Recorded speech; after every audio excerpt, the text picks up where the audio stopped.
Sports for April 18th, 2016. I'm Megan Sauer. Today, I'll be talking to my special guest about his life in the sports world and show you a couple clips along with an interview from his father. Please helping and welcoming Mr. Javier Guerra. Hi, Javier. How are you doing today? Good. How are you? I'm doing very well, thank you. So, from what I've understand, you've played quite a few sports in your 22 years so far. Is that correct?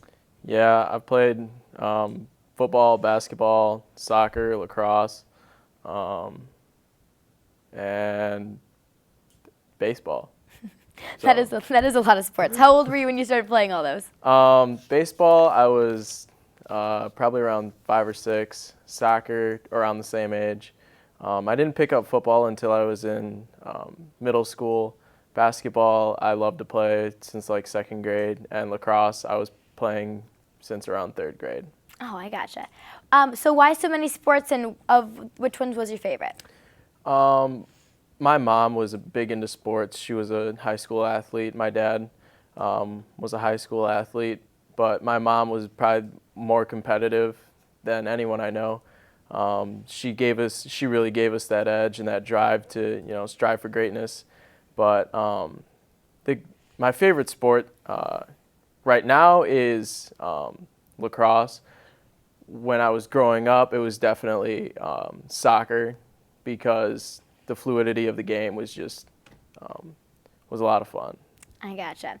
All right, well, we are going to take a quick break. We will be right back with more Sport of Sports.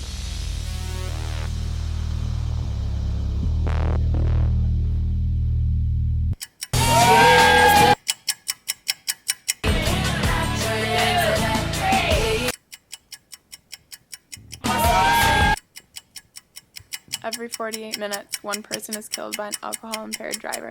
Think twice before you get behind the wheel.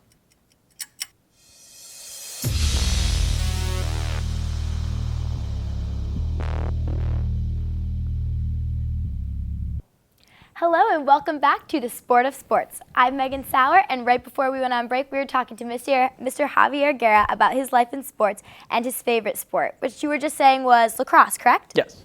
All right. Well, can you explain to us why that's your favorite sport? Well, when I started playing, it was new. It's the oldest organized sport in North America. So when I started playing, I learned a lot of the history of the game, how it was to prepare the Native Americans for war. And I always found that real interesting, because I was always like really big into history. So learning the history of the game, learning the game itself was something that really intrigued me. And so as I went along in the game, I fell more in love with it. I gotcha. Well, we're going to take a look at some footage of you playing some lacrosse with some remarks from your father.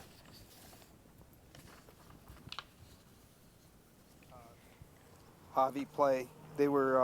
I really enjoyed the team aspect of it, and I always enjoyed, especially the tournaments, watching the teams as they go through. So it was always a joy, just to watch the kids compete. We weren't always successful, but I think the kids learned a lot as far as how to be a team player in all of this. So it's, as the kids started out when they were 5 years old, and all the way through high school and even now into college, it's been a tremendous source of joy for me. That was so nice of him. Have you ever thought about coaching or continuing lacrosse after graduation? I did coach one summer. I coached 3rd and 4th graders, and I do want to give back to my high school that gave so much to me in the sport. So I do plan on coaching in the future, and maybe one day if I get even better, I'll try out for the Major League Lacrosse. Oh, that's awesome. Well, that's about all the time we have today for the Sport of Sports. A huge thank you to my guest, Javier, and for all of you for joining us. Have a great day. Thank you.